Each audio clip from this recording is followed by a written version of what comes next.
Hello everyone, welcome back to another live stream. My name is Matthew and we're back continuing our live commentaries on the Angry Godzilla show season 22 and season 23 respectively. So for this episode is the latest one that I've just put out just earlier today. It is season 23 episode 3, A Second Moth. And if anyone is not aware, this is going to be right after the events of season 23, episode 2. So there's been a lot that jumps from episode to episode, which is funny because season 22, which I'm co producing right alongside it, has a completely different aesthetic where it picks right after the events of the last episode. So you could literally like piece it together and like put it in like one cohesive film. Wink, wink. Anyway, yeah, we're gonna be going over this episode. We're gonna be telling you guys some like little bits of trivia, things and like fun facts and such. And again, we're just gonna have a nice fun time. My cat's gonna be with us today. Better not go over the damn tripod. It's wouldn't be the first time you've done it in one of my videos. So let's get this thing rolling. Let's go. I finally also found an HD like rip of the song too, which is like thank God.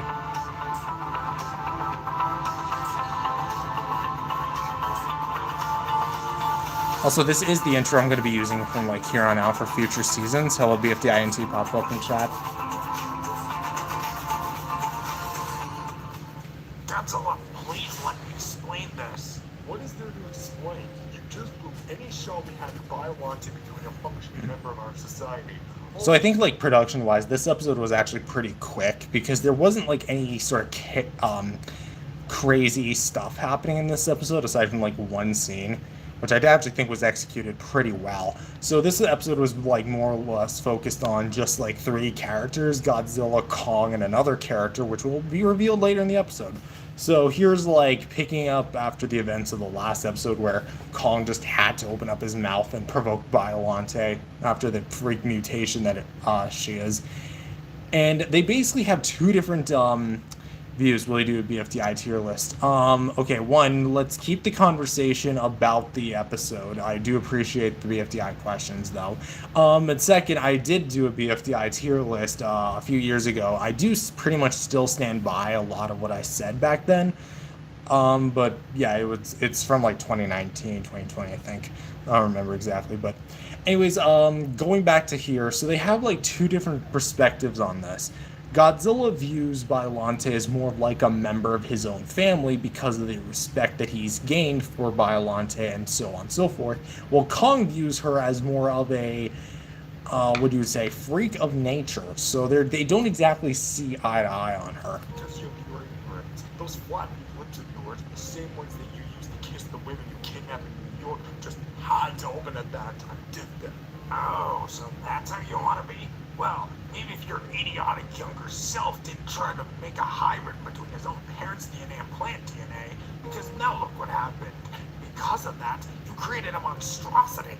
That monstrosity did anything from our time travel adventure to 3,000 years into the future teach you anything? Call back to season 19. I learned to become nicer towards her, and I apologize for ignoring and mistreating her for so long. She became nice, and instead of ignorant and aggressive towards us. But no, you just had to undo all of that. That still doesn't answer why you had to play God and make her anyways. So at this point, Kong just kind of like trying to gain the upper hand because I personally feel like Kong deep down knows that he's in the wrong here, but he's trying to defend himself, make it feel like, you know, this is something I shouldn't be taking accountability for. This is something that I should be like trying to gain the upper hand on and trying to tell Godzilla off. Well, you did this, you know, I may have done this, but you did that. So he's trying to like deflect or project his feelings onto Godzilla. Well, Godzilla actually has a fair point. You should have foreseen the consequences of your own actions by unleashing that thing. Did you even hear any part of my story when I initially told it? I said it was because people were making their own plans. Man, for being a primate, you sure aren't smart half the time. That is kind of true because like Kong is smart when it comes to battle intelligence, not so much when it comes to like critical intelligence, like just actually figuring stuff out. Oh, I'm not smart. Look at you, Mr. Two-Brained. You just keep creating new hazards for yourself. You created Biollante, and then look at what happened. You let Gigantus slip, and then look what happened in 2024. And then you let Scar kill him, and look what happened last year. It's stuff like this that makes me question why you ended up with the title of King of the Monsters. And then it's kind of like at this point, like after Kong says, oh, it makes me wonder how you got King of the Monsters title, how it's when Godzilla snaps. Kong, get out of my sight. Right now. Why? Because you know I'm right? I'm not asking it again, Kong. Get out of my f***ing sight. You So don't there you go, another censor. scare me anymore, Godzilla. Just admit it. You're the reason why this keeps happening. I provoked her, but you created her. None of this would have happened without your ignorance. This part I liked. This part I liked the way it was done. Ignorance. So originally, I wasn't sure if Godzilla's tail was going to be able to smack Kong away, because the articulation on the figure, also by the way, this is a beautiful smear frame. So I wasn't exactly sure if the tail itself on the figure would actually be able to slap Kong away like that, or the way I wanted it to. But I'm thankful that I eventually got a take where it did, and I think it turned out pretty well. And of course, the axe thing was thrown in last minute. What the hell? So this is like Kong getting his chest smushed, not just because he's being pinned against the ground and pinned against a heavier monster, and you're like squishing, flattening it down like a pancake. All of his organs and ribs are being broken in this instance.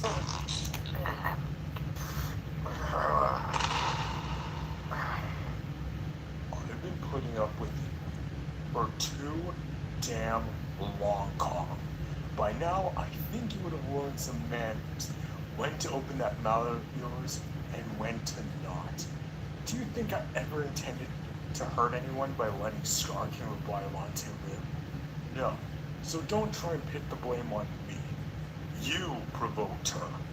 This would have never happened. And this is kind of like when the camera angle changes, and I do like this camera angle because it has like, it's clear that Godzilla's like looming above Kong here, even though in actuality the two aren't actually like making eye contact. It's giving the illusion, you know. That's what I like about different camera angles, is that even though I'm very limited with what I can do, because I have a big table and I have this like limited space that's almost like a laptop shape, I can do a lot of cool stuff with it. And it cooked me because shut. Bottom line. So, here's what's going to happen. You'll help me put a stop to Biollante. No questions asked. Or I will crush your chest down even harder, squishing your organs until they burst like water balloons. Do you hear me? Yes. Good. Now, let's get to work. And so this is when we get introduced or reintroduced to one of Godzilla's powers, which is the ability to transfer his radioactive energy to other Titans. In this case, it's Kong. What? My ribs? My organs? My regeneration. I transferred some of my regenerative abilities to you for 10 seconds. Just long enough for you to regenerate from your injuries. So, can it regenerate any injury? So He's actually got multiple more abilities. cells to instigate a regenerative process? Yes, it works. Well, try and regenerate me from this. And of course, Kong breaks his own neck, because why not? Because in this universe, Kong's kind of an idiot. And I think this is also the one that I posted on Shorts and got like a crap ton of views. My god, this ape's idiocy never ceases.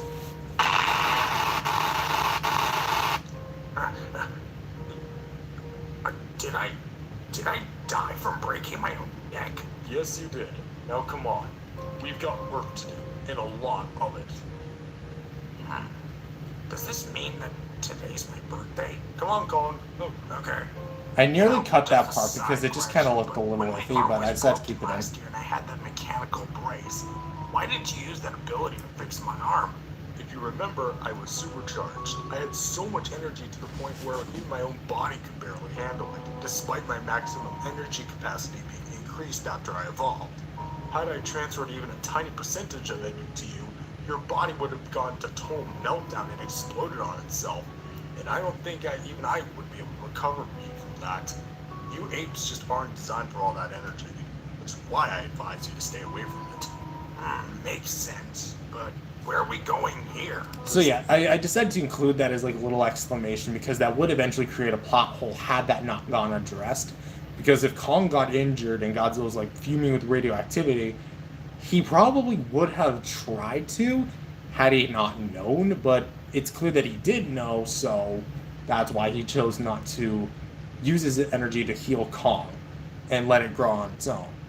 Or heal on its own, sorry. Friend of mine that I believe can help us.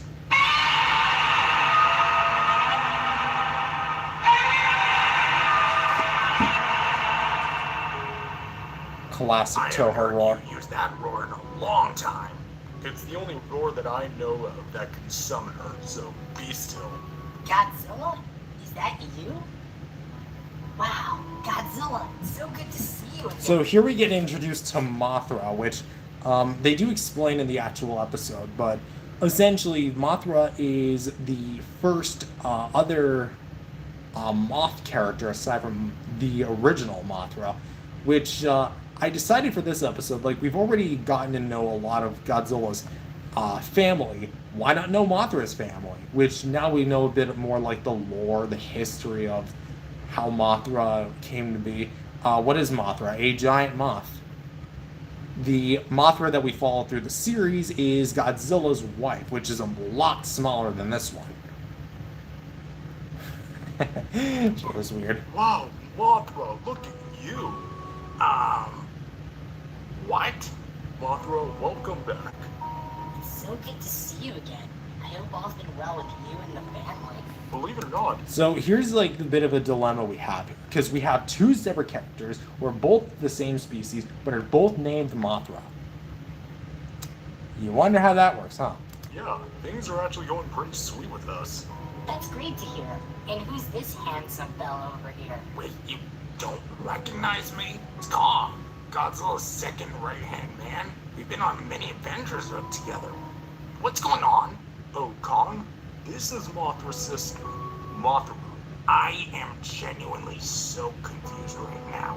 Wow, and here I thought all the great apes went extinct. Good we were able to keep one around, and he's on our side. Wait. Just 1 minute. Sorry if I'm ruining this reunion, but since when did Mothra have a sister? Why do you two share the same name, and why do you just look like a bigger version of her? To answer all of them, I'm her twin sister. We came from the same egg after the humans tried meddling with it. All females in our bloodline are named Mothra, and I just grew bigger than my sister because she didn't eat as much as I did growing up. So there you go. We have origin story of Mothra. I had quite the appetite. So this is how big the Mothras are actually supposed to be? Yep. Mothra is actually pretty undersized for a member of our species. Though, aren't the Batras a little bigger than you guys?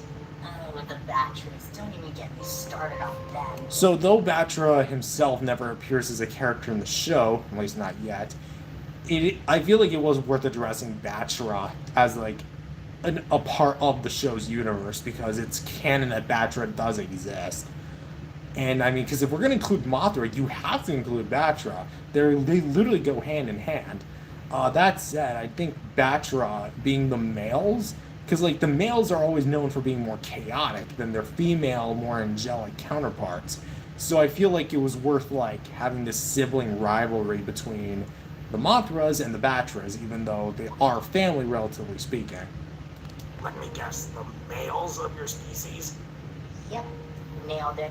You're either born a Mothra, a lovely, angelic piece of work, or you're born the creature that we call a Batra. A little weird if you do say so myself. But anyways, it's a pleasure to meet you, Mothra. Oh boy, that's gonna get confusing.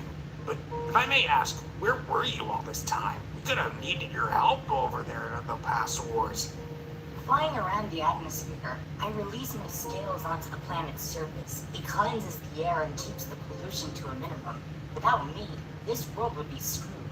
Meanwhile, all Mothra's been doing around here, sitting around this singular island for the past several years.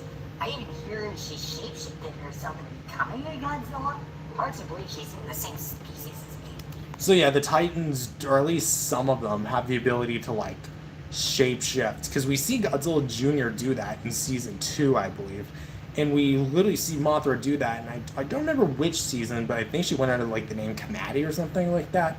I don't exactly remember which season, but she eventually did like transform herself back into a regular Mothra. Well, I don't mean to start any fight, but in her defense, she did help us stop several villains over years like King Godzilla, Destroyer, Gigantus, Scar King, the works. So it's not like she's been out here doing nothing. I still don't agree with the fact that she's only been here the whole time, but whatever. Glad that she's doing something with her life. That said, what did you call me here for? Well, the truth is, we need your help. Big time. Your cell-spraying power? That might be exactly what we need right now. Oh god, let me guess. Did Hedorah come around here again? Of course, call back to Hedorah. Pollution monster. No, actually. You see, Hedorah's not here right now. Years ago, I made a plant monster named Biollante who took over the world's island plant life and never gained an official body. Just recently, King Godzilla gave her a new serum that allowed her to behave like us, and Kong revoked her, and now she's on the loose. I'm sorry. What? A plant monster's on the loose, and we need your help to try and take her down before she causes any more damage. Okay, so obviously, you guys clearly know how to stop a threat, but you never learned how to prevent one. That part's more or less true. Apparently, you created her. Well, us Gojiras do have a weakness to high-frequency sounds. Don't you guys literally do that every time you roar? They're loud, yes, but they're not loud enough to disorientate us. Otherwise, It's funny because Godzilla doesn't have ears. And even then, none of us, from what I know, can really fire a high-frequency noise. Maybe Barb could, but she's long dead. Barb, of course, being the Mudo, which I also had to address. Any other weaknesses? What about Weed Killer? I'm sorry, Weed Killer? Yeah, Weed Killer. I mean, Actually, funny enough, this episode was originally going to be called Not So Effective Weed Killer, until I decided to give it to the spoilers. The next episode is TABAGS. If either we make or find some sort of giant-sized weed killer that's strong enough to take Biollante out, then maybe we have a shot at saving the island, and myself while we're at it. You're thinking too big. For one, a weed killer that large would have irreversible effects on the island's ecosystem. The plant life would die off in years to come, something we wouldn't be able to save. And two, we're not trying to kill Biollante, we're trying to stop her. Correction. It's you who's trying to stop her. I'm going to try and kill her. That menace needs to be eliminated. Period. Biollante is only acting this way because you were the one who provoked her. I'm trying to do this without harming any one of my own relatives. This conversation again? It's pretty crappy that you go ahead and look at that thing and view that as a member of your own family. See, this is what I meant by them not seeing eye to eye. They have completely different perspectives on the situation and how to deal with it. Biollante isn't a member of your own species, nor is she a functioning member of our society. She's a freak of nature, one that your old idiot self brought into this world. Again, I view her as family because of our trip of 3,000 years in the future. You were there too. After we accidentally killed Ramarak and the way you interacted with it, made me realize that I should appreciate those who I still have, since you never know when the last time you'll see them is. And I'm not going to let her die to you, since she is my sister. My sister. Both of you, please stop. I don't know who did what or why they did it, let alone the time period you guys were in, since clearly I missed a lot. But what matters now is this. We need to stop Biollante before she does anything else. Even if it means killing her. I'm not taking any sides, but we need to think about this. A little fun fact, actually.